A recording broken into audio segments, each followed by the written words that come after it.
നമസ്കാരം ഗൈസ്, വീണ്ടും ഒരു വീഡിയോയിലേക്ക് അവർക്ക് സ്വാഗതം. അപ്പോൾ ഞാൻ സംസാരിക്കാൻ ആഗ്രഹിക്കുന്നത് നമ്മുടെ രാജ്യത്തിൻ്റെ ഇപ്പോഴത്തെ അവസ്ഥയെക്കുറിച്ചാണ്. ഡൽഹിയിൽ CJPയുടെ നേതൃത്വത്തിൽ വലിയൊരു പ്രക്ഷോഭം നടന്നുകൊണ്ടിരിക്കുകയാണ്. എന്തിനാണ് ഈ യൂത്ത് മൊത്തം ഡൽഹിയിലെത്തിയിട്ട് ഇത്തരത്തിലുള്ള പ്രക്ഷോഭം നടത്തുന്നതെന്ന് അറിയാമോ? നീറ്റ് പരീക്ഷകളുടെ അഴിമതി, അതുപോലെ തന്നെ വിദ്യാഭ്യാസ രംഗത്ത് നിരവധി മേഖലകളിൽ ചോദ്യപേപ്പർ ചോർച്ചയും അഴിമതിയും നടന്നിട്ടുണ്ട്. അതിനെതിരെ വർഷങ്ങളോളം കഠിനാധ്വാനം ചെയ്ത് പഠിച്ചു വരുന്ന വിദ്യാർത്ഥികൾ ഇവിടെ എന്തിനാ ഈ പരീക്ഷയ്ക്കൊക്കെ ഇത്ര പ്രാധാന്യത്തിൽ എക്സാം എഴുതി കാത്തിരിക്കുന്നത്? ജോലിക്ക് വേണ്ടിയിട്ടാണ്. നമ്മുടെ രാജ്യത്ത് വിദ്യാഭ്യാസ മേഖലയിലുണ്ടായ അഴിമതിക്കെതിരെയാണ് വിദ്യാർത്ഥികൾ രംഗത്തിറങ്ങിയിരിക്കുന്നത്. നിങ്ങൾക്കറിയാലോ, വളരെയേറെ എഫേർട്ടിട്ട് രാത്രികൾ ഉറങ്ങാതിരുന്ന് പഠിക്കുന്ന ധാരാളം വിദ്യാർത്ഥികളുണ്ട്. നല്ല കഴിവുള്ള വിദ്യാർത്ഥികൾ അവർ കഷ്ടപ്പെട്ട് പഠിച്ചു വരുമ്പം പിൻവാതിലുള്ള ചോദ്യപേപ്പർ ചോർന്നിട്ട് കഴിവില്ലാത്തവർ നല്ല പദവിയിലേക്ക് കയറി പോകുമ്പോഴുണ്ടാകുന്ന വേദനയാണ് അവരെ ഇത്തരത്തിലുള്ള അവസ്ഥയിലേക്ക് എത്തിക്കുക. നമുക്കറിയാം, നമ്മുടെ അയൽ രാജ്യമായ ബംഗ്ലാദേശിൽ നടന്നത് എന്താ? യൂത്ത് രംഗത്തേക്ക് ഇറങ്ങി, അവിടെ കലാപം പൊട്ടിപ്പുറപ്പെട്ടു. നിങ്ങളൊന്ന് ആലോചിച്ച് നോക്ക്. ഇന്ന് ഡൽഹിയിൽ നടക്കുന്ന സമരത്തിൽ ഇപ്പോൾ നിലവിലനുസരിച്ച് കുറച്ച് കാലങ്ങളായി ഇതിനോടനുബന്ധമായി തന്നെ 14 വിദ്യാർത്ഥികൾ ആത്മഹത്യ ചെയ്തെന്ന് കേൾക്കാനിടയായി തീർന്നു. ഈ ഒരു അവസ്ഥയിലേക്കാണ് പോകുന്നതെങ്കിൽ രാജ്യത്തിൻ്റെ അവസ്ഥയോടെ ഈ ഭരണ സംവിധാനം, BJPയുടെ നേതൃത്വത്തിലുള്ള, നരേന്ദ്രമോദി നേതൃത്വത്തിലുള്ള ഈ ഭരണ സംവിധാനം താഴെ പോവും. നിങ്ങൾക്ക് അറിയാവോ, 2014 കാലഘട്ടത്തിൽ ആന്ധ്രാപ്രദേശിൽ ആന്ധ്രയും തെലങ്കാനയും തമ്മിൽ ഡിവൈഡ് ചെയ്യണമെന്ന് പറഞ്ഞുകൊണ്ട് വിദ്യാർത്ഥികളെ രംഗത്തിറങ്ങിയത് ഞാൻ ആ സമയത്ത് അവിടെയുള്ള സമയമാണ്. ധാരാളം വിദ്യാർത്ഥികൾ ആത്മഹത്യ ചെയ്തു, പെട്രോൾ ഒഴിച്ച് തീ കത്തിച്ചു, കോളേജിൻ്റെ മുകളിൽ താഴോട്ട് എടുത്തിയാടി. അന്ന് കോൺഗ്രസ്സാണ് ഭരിക്കുന്നത്. കോൺഗ്രസ് കൃത്യമായ ഉചിതമായ തീരുമാനം എടുക്കാത്തത് മൂലം എന്ത് സംഭവിച്ചെന്നറിയാവോ?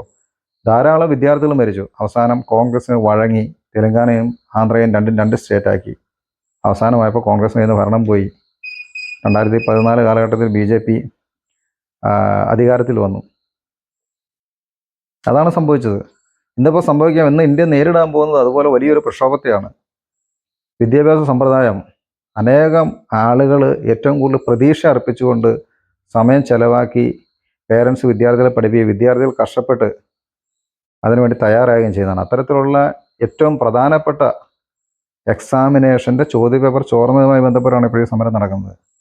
കേരളത്തിലും ഒട്ടുമിക്ക സംസ്ഥാനങ്ങളിലുള്ള വിദ്യാർത്ഥികൾ ഇവിടുന്ന് വണ്ടി കയറി പോവുകയാണ്. അത്യാവശ്യം വിവരവും വിദ്യാഭ്യാസമുള്ള ആളുകളെല്ലാം ഇതിന് സപ്പോർട്ട് ചെയ്യുകയാണ്. അപ്പോൾ രാജ്യത്ത് അഴിമതി വർദ്ധിച്ചു. ഈ അഴിമതിക്കെതിരെ നമ്മൾ പല കാര്യങ്ങൾ പറയുമ്പോഴും ഇവിടെ അനീതിക്ക് വേണ്ടി നിൽക്കാൻ ആളില്ലാത്തൊരവസ്ഥ വന്നപ്പോഴാണ് ചെറുപ്പക്കാർ രംഗത്തേക്ക് ഇറങ്ങിയത്.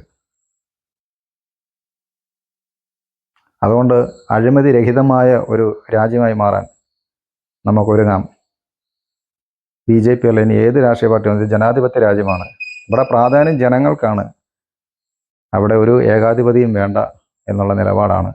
അതാണ് ജനങ്ങൾ അല്ലെങ്കിൽ യൂത്ത് മുമ്പോട്ടിറങ്ങിയിൽ നിന്ന് നമുക്ക് മനസ്സിലാകുന്നത്. ഇവിടെ ഒരു വലിയൊരു പ്രക്ഷോഭമാണ് പൊട്ടിപ്പുറപ്പെടുന്നത് എന്ന് ആണ് എനിക്ക് മനസ്സിലാക്കാൻ സാധിക്കുന്നത്. അതുകൊണ്ട് അഴിമതിരഹിതമായ ഒരു ഭരണം, ഈവൻ കോൺഗ്രസ് ആണെങ്കിലും BJP ആണെങ്കിലും ഏത് രാഷ്ട്രീയ പാർട്ടി ആണെങ്കിലും ജനങ്ങൾക്കുണ്ടെങ്കിലേ നമുക്ക് നിലനിൽപ്പുള്ളൂ. അഴിമതിയെ മാത്രം സപ്പോർട്ട് ചെയ്ത് അവരെ ആളുകളെ മാത്രം സപ്പോർട്ട്. ഇപ്പോൾ ഡൽഹിയിൽ ഇപ്പം പോലീസ് സേനയിൽ ഒരു ഫോഴ്സിലും ഇല്ലാത്ത ആൾക്കാർ മുഖംമൂടിയും ധരിച്ച് വിദ്യാർത്ഥികളെ തല്ലുന്ന സീനൊക്കെ നമുക്ക് കാണാൻ സാധിച്ചു. എന്ന് പറഞ്ഞാൽ അഴിമതി അതിപ്പോൾ ആ ഒരു രീതിയിലാണ് പോകുന്നതെങ്കിൽ വലിയൊരു പ്രക്ഷോഭമാണ് നമ്മുടെ രാജ്യത്തുണ്ടാകാൻ പോകുന്നത്. അപ്പം അഴിമതിരഹിതമായ ഒരു വിദ്യാഭ്യാസ സമ്പ്രദായം അല്ലെങ്കിൽ ഒരു ഭരണരീതി ആണ് നമ്മുടെ നാട്ടിൽ വരേണ്ടത്. അതിനായി പോരാടുന്ന എല്ലാ വിദ്യാർത്ഥികൾക്കും എൻ്റെ സപ്പോർട്ട്. കാണാൻ അടുത്ത വീഡിയോ ഇതുവരേക്കും ബൈ.